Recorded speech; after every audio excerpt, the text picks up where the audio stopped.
Hello and welcome to my YouTube channel job junction by Ramil sir में आप सभी का स्वागत है। मैं Ramil Kumar job junction by Ramil sir channel के माध्यम से आपको कंपटीशन की तैयारी करवा रहा हूं और हम लोग इस चैनल के माध्यम से जीके जीएस मैथ और रीजनिंग की संपूर्ण तैयारी कर लेंगे, ठीक ना, यानी करवा दी जाएगी। तो फिलहाल हम लोग जीके जीएस पढ़ रहे थे और जीके जीएस में हम लोग इतिहास को पढ़ रहे थे और इतिहास में भी क्या पढ़ रहे थे, प्राचीन भारत का इतिहास। इससे पहले आपका 8 video job junction by Ramil sir पर अपलोड करा दी गई है। अभी हम लोग इतिहास का पार्ट 9 पढ़ रहे हैं और हड़प्पा सभ्यता पार्ट 2 पढ़ रहे हैं। कल आपका हड़प्पा सभ्यता पार्ट 1 आपका इस चैनल पर डाल दिया गया है, आप लोग देख लीजिएगा। और आपको इस चैनल के माध्यम से समझिए कि जीके जीएस की संपूर्ण तैयारी करवा दी जाएगी, चाहे वह बिहार दरोगा हो, बीपीएससी हो, बिहार सचिवालय हो, रेलवे हो, एसएससी हो, ठीक ना, यानी कि जो भी कॉम्पिटिटिव एग्जाम जिसमें जीके जीएस पूछता है उसका संपूर्ण तैयारी करवा दी जाएगी। और आप लोग खुद एग्जाम देने जाएंगे तो आपको पता चलेगा कि हाँ, जो हम पढ़ाएं मैक्सिमम क्वेश्चन आपको पढ़ाया हुआ ही मिलेगा, ठीक ना। आइएगा, तो इतना गारंटी है कि आपको जीके जीएस को एकदम एक तरह से मजबूत बना दिया जाएगा। तो ज़्यादा से ज़्यादा आप इसको चैनल को शेयर कीजिए और प्रत्येक दिन हम 8:30 बजे रात में लाइव आते हैं जिसमें पूछताछ किया जाता है। तो आइए हड़प्पा सभ्यता पार्ट 2 पढ़ने जा रहे हैं। तो थोड़ा सा हम आपको बता दें कि जो पिछला क्लास में पढ़े थे यही बात पढ़ाए थे कि कालखंड के आधार पर इतिहास को 3 भागों में बांटा गया है, प्राग ऐतिहासिक काल, आदि ऐतिहासिक काल और ऐतिहासिक काल। तो प्राग ऐतिहासिक काल में पाषाण काल को हम लोग पढ़ चुके हैं। आदि ऐतिहासिक काल में हड़प्पा सभ्यता और वैदिक सभ्यता को पढ़ना है। तो फिलहाल हम लोग हड़प्पा सभ्यता पढ़ रहे हैं। जैसे हड़प्पा सभ्यता समाप्त होगा उसके बाद वैदिक सभ्यता आ जाएगा। तो हड़प्पा सभ्यता को पढ़ रहे थे। तो हड़प्पा सभ्यता को इसको हड़प्पा क्यों कहा गया, क्योंकि पहला बार जो इसका अवशेष मिला था उस जगह का जो उत्खनन हुआ था वह हड़प्पा नामक स्थान था, इसलिए इसको हड़प्पा सभ्यता कहा जाता है। इससे पहले हम लोग मेसोपोटामिया की सभ्यता पढ़ चुके हैं, जो आपका इराक में दजला और फरात नदी के तट पर उसका विकास हुआ था। फिर पढ़े थे मिस्र की सभ्यता, जो आपका मिस्र में नील नदी के तट पर हुआ था। और तीसरा पढ़े हड़प्पा सभ्यता, जो पहले पढ़ा चुके हैं कि सबसे विकसित सभ्यता कौन था, हड़प्पा सभ्यता था। और सबसे ज्यादा क्षेत्रफल में किसका विस्तार था, हड़प्पा सभ्यता का। जितना मेसोपोटामिया और आपका मिस्र की सभ्यता अगर दोनों जोड़ दिया जाए तो उससे कई गुना ज्यादा विकास किसका था, हड़प्पा सभ्यता का था। फिर ये भी पढ़े कि हड़प्पा सभ्यता को सिंधु सभ्यता या सिंधु नदी घाटी सभ्यता कहा जाता है, क्योंकि इसका जो विकास हुआ था सिंधु नदी के तट के क्षेत्रों में हुआ था। और वर्तमान में हड़प्पा सभ्यता का विकास कितने देशों में है, 3 देशों में। अपना भारत हो गया, पाकिस्तान हो गया और फिर अफगानिस्तान हो गया। तो भारत में इसका विस्तार था, पढ़े थे जम्मू कश्मीर हो गया, पंजाब, हरियाणा, उसके बाद आप उत्तर प्रदेश आ जाइए, उसके बाद आ जाइए राजस्थान, गुजरात और महाराष्ट्र। इन सब क्षेत्रों में हड़प्पा सभ्यता का विकास भारत में था। फिर पाकिस्तान में पढ़े थे, उसके बाद पाकिस्तान में भी एक पंजाब प्रांत है और बलूचिस्तान है। उसके बाद फिर हम लोग पढ़े थे आपका अफगानिस्तान में। तो ये सब हम लोग पढ़ चुके हैं, आप लोग पहले वाला वीडियो देख लीजिएगा।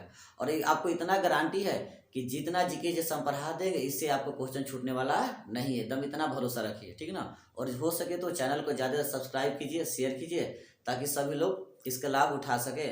और क्लास 9th और 10th का भी सिलेबस मैथ करें, जीके जीएस और आपका मतलब कि वही साइंस और सोशल साइंस पढ़ा दिया जाएगा, क्योंकि कंपटीशन का सिलेबस 9th 10th का सिलेबस सब सेम है, ठीक ना। आइए हड़प्पा सभ्यता हम लोग पार्ट 2 पढ़ने जा रहे हैं। चलिए अब आते हैं कि हड़प्पा सभ्यता में अभी वर्तमान में कुल 2800 स्थल का पता लग चुका है। टोटल कितने स्थल का पता लग चुका है, 2800, जिसमें से 6 स्थल सर्वाधिक विकसित है और यह 6 स्थल को नगर का दर्जा दिया गया है, ठीक ना। तो 2800 स्थल में हमें मात्र सिर्फ 6 ही स्थल पढ़ना है। क्यों, क्योंकि यही 6 स्थल में बहुत सारा चीजों का उत्खनन हुआ है जो पता लगा है, और यह 6 स्थल सर्वाधिक विकसित है जिसे नगर की संज्ञा दी गई है। आइए, 6 स्थल में 3 स्थल ऐसे हैं जो आपका पाकिस्तान में है और 3 स्थल ऐसे हैं जो अपना भारत में है। तो आइए देखते हैं कि पाकिस्तान में कौन कौन सा स्थल है अभी। तो हड़प्पा अभी वर्तमान पाकिस्तान में है, मोहनजोदड़ो वर्तमान पाकिस्तान में है। उसके बाद तीसरा जो चंद्रहुदड़ो, ये भी वर्तमान पाकिस्तान में है।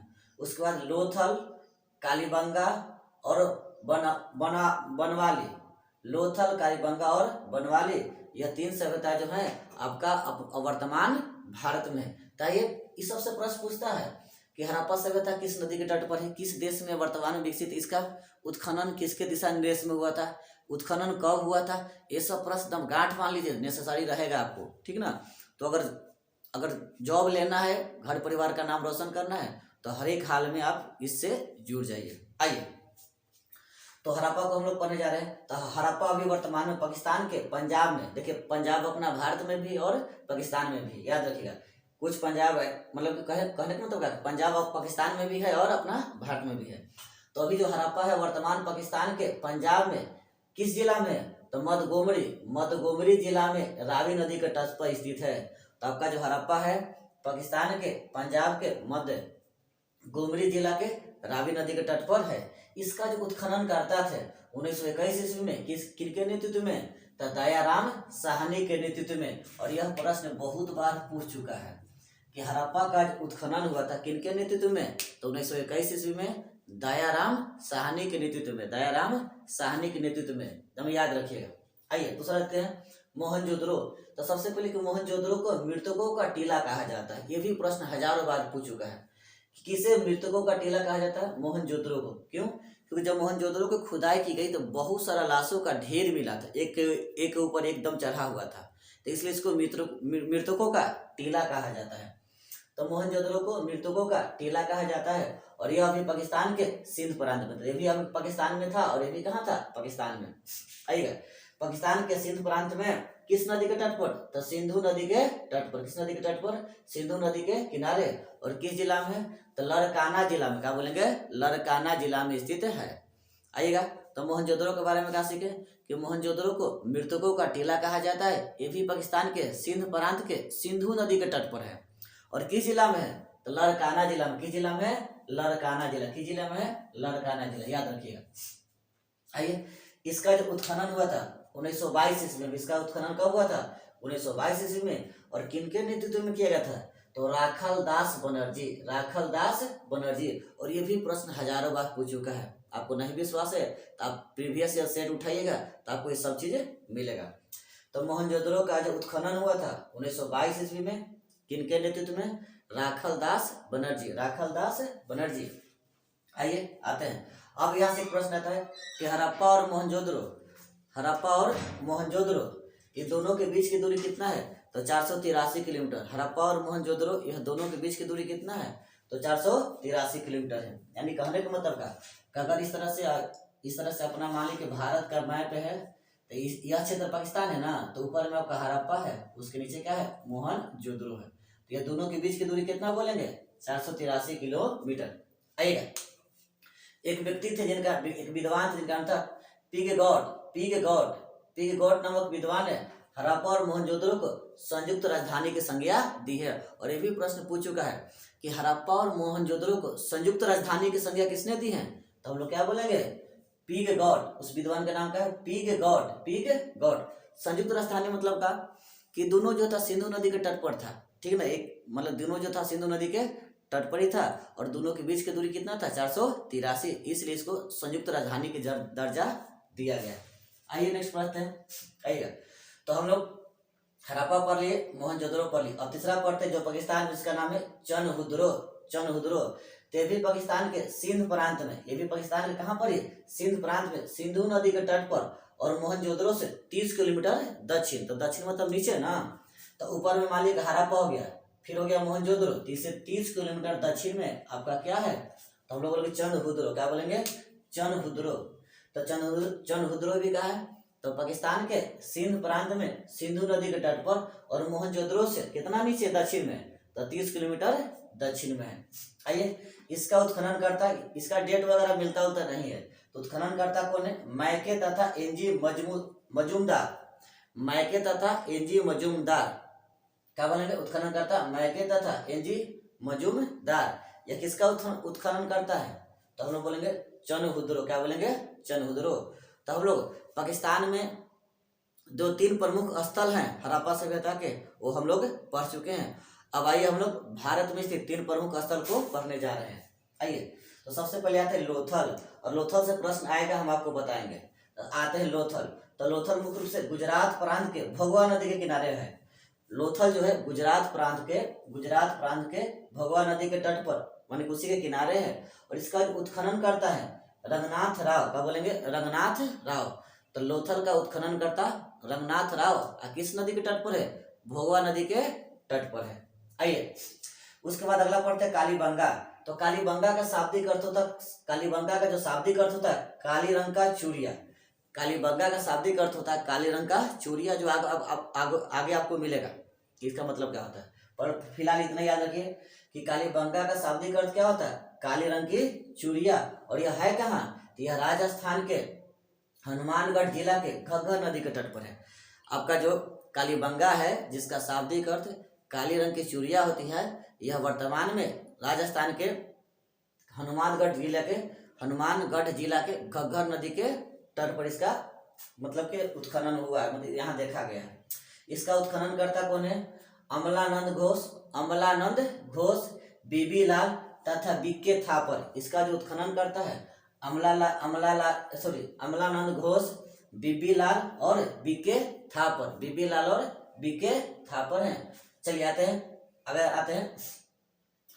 अगला पढ़ने जाते हैं छठा, लास्ट जो है बनवाली। क्या बोलेंगे? बनवाली। तो यह हरियाणा के हिसार जिला में, यह कहाँ पर है? हरियाणा के हिसार जिला में रंगोई नदी और कहीं कहीं आपका सरस्वती नदी मिलेगा, जो अभी विलुप्त हो चुकी है। ठीक ना? कब के पूछता है सरस्वती नदी, जो गंगा जमुना सरस्वती है ना, तो सरस्वती कहाँ हो चुकी है? विलुप्त हो चुकी है। आइए बनवाली हम लोग पढ़ने जा रहे हैं। यह हरियाणा के हिसार जिला में किस नदी के तट पर? रंगोई नदी के तट पर या सरस्वती नदी के तट पर आपका बनवाली है। आइएगा इसका उत्खनन करता रविंद्र सिंह बिष्ट। बनवाली का उत्खनन करता रविंद्र सिंह बिष्ट। क्या बोलेंगे? रविंद्र सिंह बिष्ट है। आइए हड़प्पा सभ्यता का सबसे बड़ा जो स्थल है मोहनजोदड़ो है। हड़प्पा सभ्यता का कि विशाल अन्नागार स्नानागार आपका मोहनजोदड़ो में ही मिला है। बड़ा बड़ा अन्नागार अन्न रखने वाला और स्नानगार ये सब कहाँ मिला है? मोहनजोदड़ो में ही मिला है। तो हड़प्पा सभ्यता का सबसे बड़ा स्थल कहाँ से मिला है? मोहनजोदड़ो से। लेकिन भारत में भी बहुत बड़ा स्थल है। तो भारत में सबसे बड़ा स्थल जो है आपका राखी गढ़ी। क्या है? राखी गढ़ी। देखिए 2800 स्थल का पता लग चुका है ना, तो हम लोग 6 ही पर हैं, उसमें बहुत सारा है। एक राखी गढ़ी भी है 2800 में। क्या बोलेंगे? एक राखी गढ़ी भी है। ठीक ना? तो भारत में सबसे बड़ा जो स्थल है वो राखी गढ़ी है, जो हरियाणा में वही घग्गर नदी के तट पर है। जो हरियाणा में घग्गर नदी के तट पर है। एक बार आप लोग स्क्रीनशॉट ले लीजिए।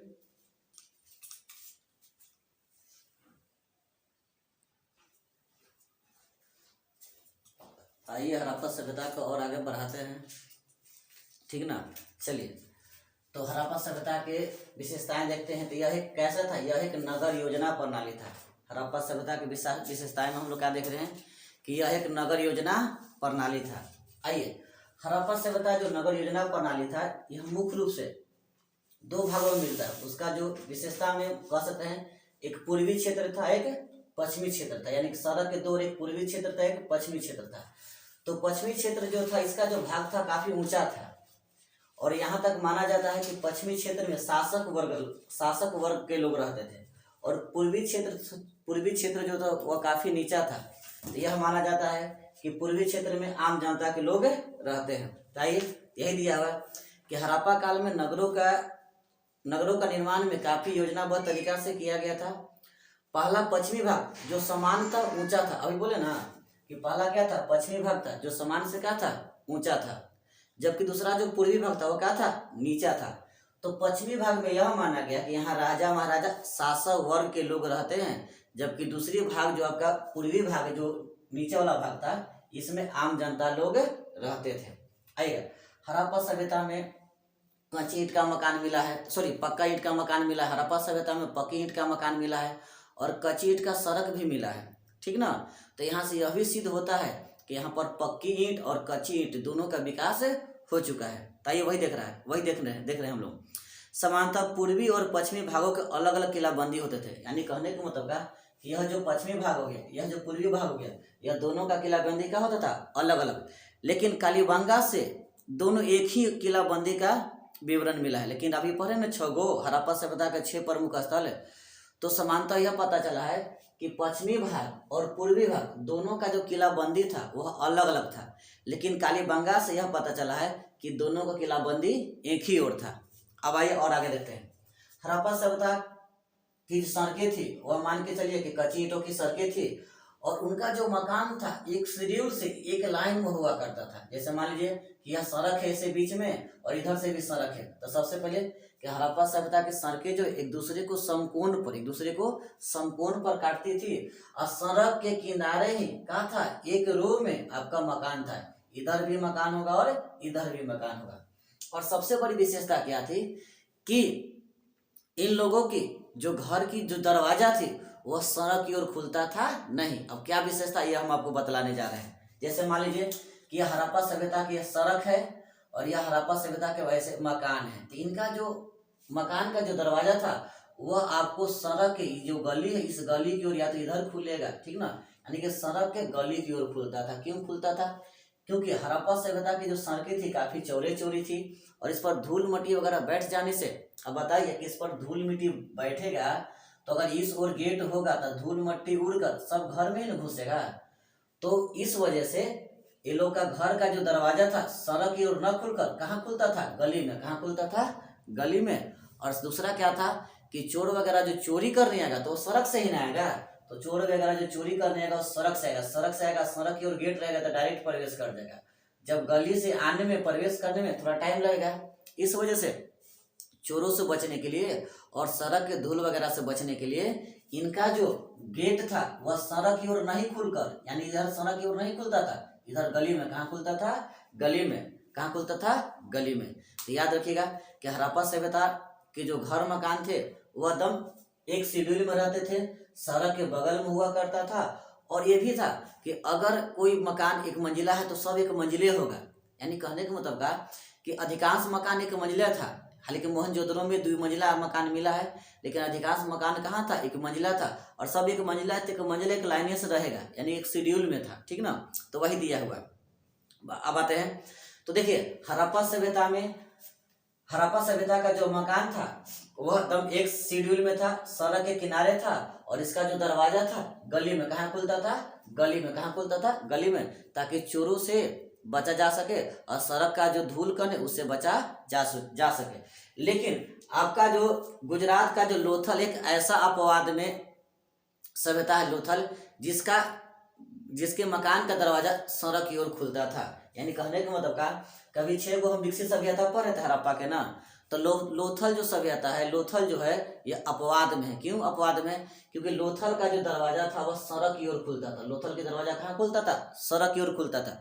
बाकी हड़प्पा हो गया, मोहनजोदड़ो हो गया, कालीबंगा हो गया, वनावली हो गया, या चंद्रहुदरो हो गया, यह जो शेष 5 गो, इसका जो मकान का दरवाजा था वह गली में खुलता था। लेकिन लोथल का दरवाजा कहाँ खुलता था? तो गली में ना खुलकर सड़क के एकदम सामने, सड़क के सामने, यानी कि सड़क की ओर इसका दरवाजा खुलता था। आइए और बढ़ते हैं। और लोथल जो था यह उस समय हड़प्पा सभ्यता का सबसे बड़ा बंदरगाह था। बंदरगाह समझते हैं, जो जल के थ्रू जो व्यापार होता था, तो लोथल जो था हड़प्पा सभ्यता का सबसे बड़ा बंदरगाह था। लोथल जो था हड़प्पा सभ्यता का सबसे बड़ा बंदरगाह था। ऐसा प्रश्न पूछता है कि हड़प्पा सभ्यता का सबसे बड़ा बंदरगाह कौन था? लोथल था। ये भी प्रश्न पूछेगा कि किस सभ्यता का घर का मकान सड़क की ओर खुलता था, तो क्या बोलेंगे? लोथल, जो कहाँ है? गुजरात में। लोथल कहाँ है? गुजरात में है। आइए, हड़प्पा सभ्यता का अंतर्गत जो मकान था वह पक्की ईंट का बना हुआ था, जबकि सड़क जो था वह कच्ची ईंट या मिट्टी की सहायता से बना हुआ होता था। आइए, हड़प्पा काल के सड़क एक दूसरे को समकोण पर, अभी पर है ना, एक दूसरे को काची पर काटता है? समकोण पर काटते हुए आगे की ओर बढ़ता है, जिसके कारण यह पूरा नगर चौकोर कैसा दिखाई देता था? पूरा नगर चौकोर दिखाई देता था। आइएगा, तो यहाँ से हम लोग क्या सीखे कि हड़प्पा का जो नगरों का विकास था वो सड़क के 2 ओर था। लेकिन धौलीवीरा एक ऐसा नगर है जिसका जो विकास है, जिसका जो विकास का प्रमाण मिला, नगरों का विकास को जो प्रमाण मिला है वो कैसा है? त्रिस्तरीय है। कैसा है? त्रिस्तरीय प्रणाली है। सुनिएगा, कहने का मतलब का कि हड़प्पा सभ्यता में अधिकांश नगरों का विकास जो था सड़क के एक और इधर पूर्वी ओर था, एक पश्चिमी ओर था। लेकिन आपका धौलीवीरा एक ऐसा स्थल है जहां पर नगरों का विकास जो पता चला है वह त्रिस्तरीय है। एक पूर्व की ओर, एक पश्चिम की ओर, एक क्या था? मध्यवर्गीय नगर था। तो कहने का मतलब का कि राजप्रसाद वाला क्षेत्र आपका राजा जो राजा हुआ करते थे, मध्यवर्ती नगर जो व्यापारी वर्ग हुआ करते थे, और निचला नगर जो आम जनता हुआ करते थे। यानी कहने का मतलब का मौखिक रूप से याद रखिएगा कि धौलावीरा से त्रिस्तरीय नगरों का प्रमाण मिला है। धौलावीरा से कैसा मिला है? त्रिस्तरीय नगरों का प्रमाण मिला है। राजप्रसाद वाला जो राजा कहलाते थे, मध्यवर्गीय नगर जो व्यापारी वर्ग थे, और निचला नगर जिसमें आम जनता रहते थे। आते हैं भवन के बारे में। तो कह रहा है कि सड़कों के किनारे सुनियोजित तरीका से भवनों का निर्माण होता था। तो भी पढ़ चुके हैं कि सड़कों के किनारे सुनियोजित तरीका से क्या होता था? भवनों का निर्माण हुआ करता था। और समानतः एक मंजिले भवन मिलते थे। तो अभी भी पढ़ा चुके हैं कि हड़प्पा सभ्यता में समानता कैसा? एक मंजिले भवन मिला करते थे। हालांकि मोहनजोदड़ो जो था जिसमें द्विमंजिला, बताए थे ना कि मोहनजोदड़ो जो था वो अपवाद में है, वहां पर द्विमंजिला भवन मिला है और 30 कमरा वाला एक भवन मिला है जिसे सभा या फिर कॉलेज भवन की संज्ञा दी गई है। आते हैं तो हड़प्पा सभ्यता में आपका जो 6 स्थल जो हम लोग पढ़े हैं, तो 6 स्थल में क्या था? अधिकांश स्थलों में एक मंजिला भवन, कैसा भवन मिला है? एक मंजिला भवन मिला है। लेकिन अपवाद में क्या याद रखना है? मोहनजोदड़ो यह एक ऐसा सभ्यता था जहां पर द्विमंजिला भवन मिला है और एक ऐसा भवन मिला जिसमें 30 कमरा, कितने कमरा थे? 30 कमरा। तो उसे सभा भवन या कॉलेज की संज्ञा दी गई है। सभा भवन या कॉलेज की संज्ञा दी गई है। आइए थोड़ा सा और देखते हैं। करेगा कि भवन के दरवाजा मुख्य सड़क की ओर न खुलकर गली की ओर खुलता था। तो पढ़ा चुके हैं कि भवन के दरवाजा मुख्य सड़क की ओर न खुलकर कहाँ खुलता था? गली की ओर खुलता था। लेकिन अपवाद में क्या था? लोथल। अपवाद में क्या था? लोथल की दरवाजा कहाँ था? सड़क की ओर खुलता था। आइएगा हड़प्पा अभी और पढ़े। इस सभ्यता का सबसे बड़ी इमारत मोहनजोदड़ो से प्राप्त हुआ था। पूछता है कि हड़प्पा सभ्यता का जो सबसे बड़ी इमारत है यह कहाँ से प्राप्त हुआ है? मोहनजोदड़ो से। कहाँ से प्राप्त हुआ है? मोहनजोदड़ो से। और मोहनजोदड़ो में विशाल अन्नागार या धान्यगार, अन्नागार मतलब अनाज रखने वाला, ठीक ना। तो हड़प्पा सभ्यता में जो सबसे बड़ा जो इमारत मिला है वह कहाँ से मिला है? मोहनजोदड़ो से। और मोहनजोदड़ो में क्या मिला है? विशाल अन्नागार मिला है जिसकी लंबाई 4571 मीटर और चौड़ाई 45.71 मीटर और चौड़ाई कितना था? 15.23 मीटर है। 15.23 मीटर है। आइएगा एक थोड़ा सा और देख लेते हैं। इसी सभ्यता में सबसे प्रमुख महत्वपूर्ण सार्वजनिक स्थल मोहनजोदड़ो में विशाल स्नानागार। यह प्रश्न आप लोग बहुत बार सुन चुके होंगे कि हड़प्पा सभ्यता में जो विशाल स्नानागार है वह मुख्य रूप से कहाँ मिला है? तो मोहनजोदड़ो से मिला है। और इसकी लंबाई जो है 11.88 मीटर लंबा है और 7.01 चौड़ा है और 2.43 मीटर क्या है? गहरा है। तो विशाल स्नानागार मोहनजोदड़ो से मिला है और विशाल अन्नागार भी कहाँ से मिला है? मोहनजोदड़ो से ही मिला है। आइएगा अब एक और हड़प्पा सभ्यता की विशेषता हम पढ़ने जा रहे हैं कि हड़प्पा सभ्यता की जो जल निकासी की विशेषता था, जल निकासी, तो उसका जो जल निकासी यानी कि जो नाला था ना, तो घरों के जो छोटे छोटे नाले थे वह मेन नाला से जुड़ा हुआ था। क्यों? क्योंकि पानी वगैरह ज्यादातर उन क्षेत्रों में जमा ना हो सके। तो हड़प्पा सभ्यता के एक और विशेषता हम लोग देखने जा रहे हैं क्या, कि उनके जो घरों के जो छोटे छोटे नाले थे वह मेन नाला जो था उससे जुड़ा हुआ था ताकि जल जमाव सब ना हो सके, ठीक ना। आइएगा तो वही करा कि हड़प्पा सभ्यता का एक प्रमुख विषय था उसकी जल निकासी प्रणाली था। क्योंकि मोहनजोदड़ो की जल निकासी प्रणाली क्या थी? अद्भुत थी। और मोहनजोदड़ो की जल निकासी प्रणाली क्या थी? अद्भुत थी, ठीक ना। तो आज फिलहाल इतना ही रहने देते हैं, ठीक ना। आप लोग इस चैनल के माध्यम से आपको संपूर्ण जीके जीएस की तैयारी करवा दी जाएगी। तो फिलहाल आज के लिए इतना ही, धन्यवाद।